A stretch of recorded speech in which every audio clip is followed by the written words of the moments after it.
Bismillahirrahmanirrahim. Elhamdülillah ve salatu ve selamu ala Rasulillah amma ba'd. Assalamu alaikum ve rahmatullahi ve barakatuh. Урматтуу мекендештер, кадырлуу мусулман бир туугандар, барыңыздарга жараткан Алла Тааланын тынчтыгы саламы, мээрими райымы жана берекеси болсун. Жараткан Алла Таала ушу Шабан айында берекесин насип кылып, баарыбызды Рамазан айга ынтымакта, ден соолукта, жакшылыкта жеткирген болсун.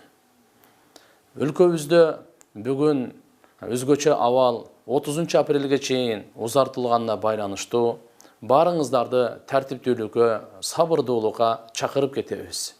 Ушу карантиндин учурунда ыйык Рамазан айыбыздагы туш келип калып атат. Ушул Рамазан айында орозону тутуу баарыбызга милдеттүү бол фарыз.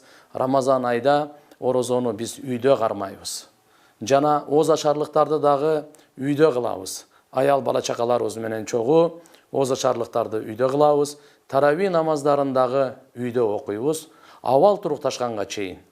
Мынакей жума намаздын ордуна пешим намаз, 5 убакыт намаздарды, фарыздарды биз азыр үйдө окуп атканыбыздан кийин таравих намазы бул сүннөт намаз болуп эсептелинет. Ошондон улам баарыбыз үй бүлө бала чака менен үйдө таравих намаз окуп турабыз туугандар.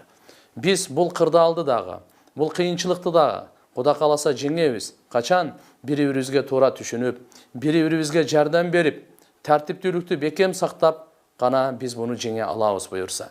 Жана көптөгөн ушул ыйык, берекелүү, куттуу Рамазан айында дуалар кабыл боло турган, бейиштин эшиктери ачылган, дозоктун эшиктери жабылган, шайтандын баардыгы камалган учурунда биз көбүрөөк дуа кылайлы, элибизге, журтубузга, бүткүл ааламдагы инсандардын баардыгына дуа кылайлы. Мынакей Рамазан айына бир канча саналуу гана күндөр калды. Биз буга даярданайлы. Жүрөктөрүбүздү тазалап, пейилдерибизди тазалап, Рамазан айынын келе жатканына кубанып, жакшы биз өзүбүздүн даярдыктарыбызды көрөйлү. Жараткан Алла Таала келе жаткан куттуу, берекелүү Рамазан айын баарыбызга буйрган болсун. Алла Таалам кабыл кылсын.